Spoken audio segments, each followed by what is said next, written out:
देखिए, ये जो बड़े एसेट क्लासेस हैं जैसे इक्विटीज़ है, गोल्ड है, फिक्स्ड इनकम है, ये देखा गया है कि इनका जो बिहेवियर होता है, इनके जो रिटर्न्स होते हैं, ये काफ़ी अनप्रेडिक्टेबल होते हैं कि कौन से साल में कौन से एसेट क्लास ने अच्छा किया है।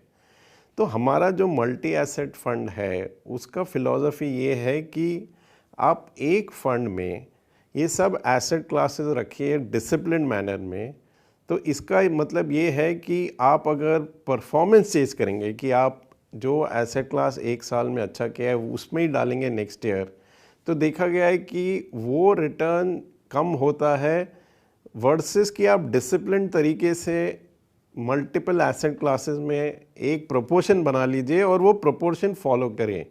तो हमारे फंड में जो प्रोपोर्शन हमने चूज़ किया है करंट स्ट्रैटेजी के मुताबिक, ऐसा है कि 50% of the fund domestic equities में रहेगा, 15% इंटरनेशनल इक्विटी में रहेगा, 15% आर्बिट्राज रहेगा, 10% कमोडिटी रहेगा और 10% फिक्स्ड इनकम रहेगा। अब ये हमने प्रोपोर्शन इसलिए चूज़ किया है क्योंकि आप लॉन्ग टर्म देखेंगे तो इक्विटीज़ जनरली हमको लगता है बेटर रिटर्न देंगी बट वोलेटाइल रहेंगी।